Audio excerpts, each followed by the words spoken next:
Moyen Cinda Mike. So today I am in Schengen. Schengen, the lovely winemaking village here on the Moselle River in Luxembourg. Now, to the wider world, Schengen is synonymous with open borders throughout the European Union. How are the two tied together? Here in Schengen is where the Schengen Agreement was signed in 1985.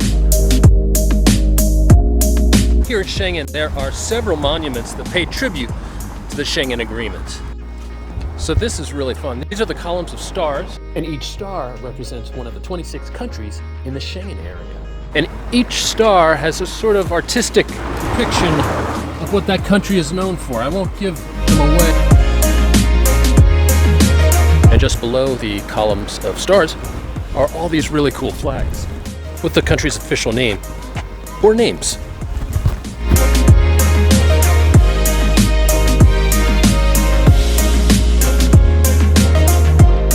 Luxembourg. This is the monument to the Schengen Agreement.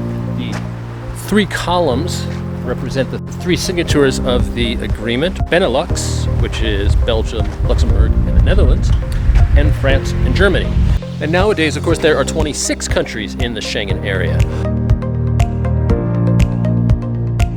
So this is a fun border tidbit. That's the Moselle River. I'm in Luxembourg. On the other side is Germany. The river itself is what is called a condominium, meaning it is co-managed by Luxembourg and Germany. Except that buoy is Germany, Luxembourg, and France. It's where they all meet up together. Always blows my mind. So this is really cool. This is called a Schloss for Schengen. A Schloss for Schengen. A Schloss auf Luxembourg is a lock. So it's a lock for Schengen. And what's really cool is if you don't have your own lock, you can go right there to the visitor center and buy one. And they'll even engrave it for you. So let's go do that.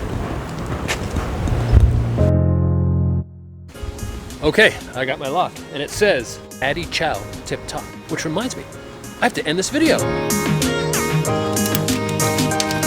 This next care, Addy Chow Tip Top.